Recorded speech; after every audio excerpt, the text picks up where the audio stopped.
Let's be honest for a second. We usually think empires die in a blaze of glory.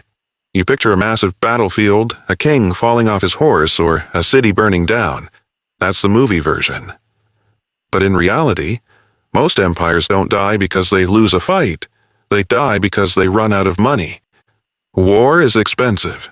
It is unimaginably expensive. Historically, if a king wanted to fight a war, he usually had to bankrupt his own country to do it. But then you have the Ottoman Empire. For 600 years, think about that, 6 centuries, they were constantly fighting. They fought kings in Europe, shahs in Persia, rebels in the desert, and crusaders in the Mediterranean. They were basically in a state of perpetual conflict from the Middle Ages all the way to the 1920s. By all the laws of economics, they should have collapsed a dozen times over. But they didn't. While European kings were pawning their crown jewels just to pay their soldiers for one summer, the Ottomans kept a massive war machine running for centuries. The mystery isn't, how did they fight so well? The real mystery is, how on earth did they pay for it? Today, we aren't talking about battles, we're following the money. To understand how this machine worked, you have to forget the image of the empire at its peak with the fancy palaces. You have to go back to the start. The Ottomans started as a tiny, scrappy group of warriors in what is now Turkey. They were led by a guy named Osman. Now, Osman wasn't an emperor yet. He was a warlord. But he had something more valuable than gold. He had the best real estate on the planet. They were sitting right on the edge of the crumbling Byzantine Empire, and more importantly, they were sitting on the crossroads of the world. In the medieval world, if you wanted to move anything, silk from China, spices from India, timber, weapons from Asia to Europe, you had to pass through their neighborhood. By the time the Ottomans crossed into Europe, they weren't just conquering land, they were capturing the world's toll booths. This is the first secret. For most empires, war is a cost, a drain on the treasury. For the Ottomans, war was a business model. Every time they took a city, they didn't just get glory. They got a new market. They got new taxpayers. They got control over a new stretch of road that merchants had to pay to use. They turned geography into cash flow. But here is where it gets really interesting. Even with all that trade money, paying a professional army is a nightmare. Salaries, horses, armor, food, it bankrupts everyone. So the Ottomans did something totally different. They decided to stop paying their cavalry with cash. They invented the Timar system. And honestly, this is one of the smartest pieces of financial engineering in history. It worked like this. Imagine you're a soldier. Instead of the Sultan giving you a bag of gold coins every month, he gives you a piece of paper. That paper gives you the right to collect taxes from a specific village. Basically, the Sultan said, "I'm not going to pay you. Go to that village over there. You are now the local boss. You collect the taxes from the farmers and you keep that money. In exchange, you buy your own horse, you buy your own armor, and when I call for war, you show up ready to fight." It was genius. Think about the logistics. The central government didn't have to collect taxes from a distant village, haul the cash all the way to the capital, count it, and then hand it back out to soldiers. That's inefficient. The Timar system cut out the middleman. It turned the cavalry into a self-financing army. As long as the empire kept expanding, there was always more land to hand out, which meant more soldiers could be recruited without spending a single extra coin from the vault. But cavalry is only half the story. You also need infantry, foot soldiers. And this brings us to the Janissaries.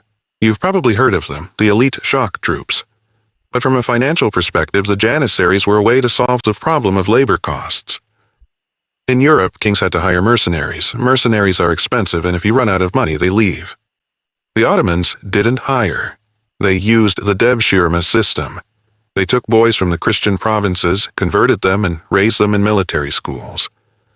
Now, let's be real. The human cost of this was tragic.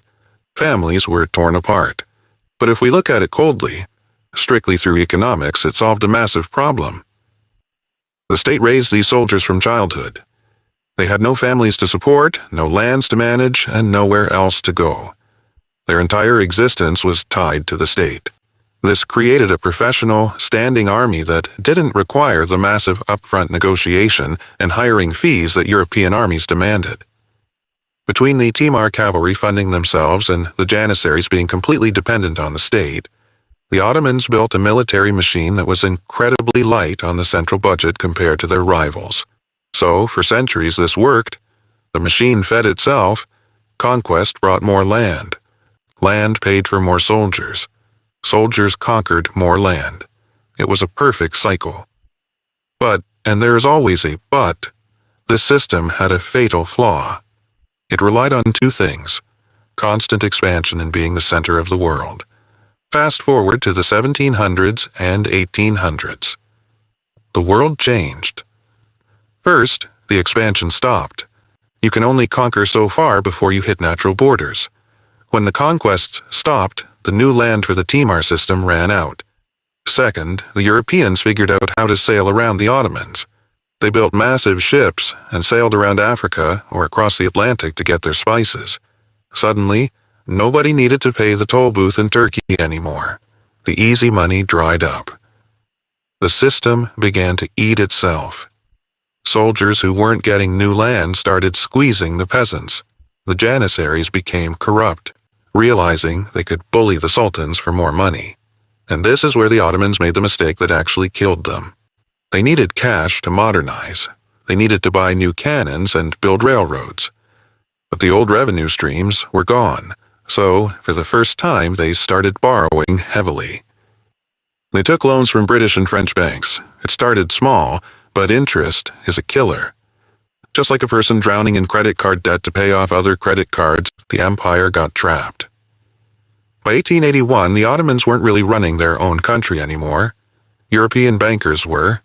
They established a debt administration that literally went into the empire, collected the taxes and paid the European banks first, leaving the scraps for the Sultan. That was the end.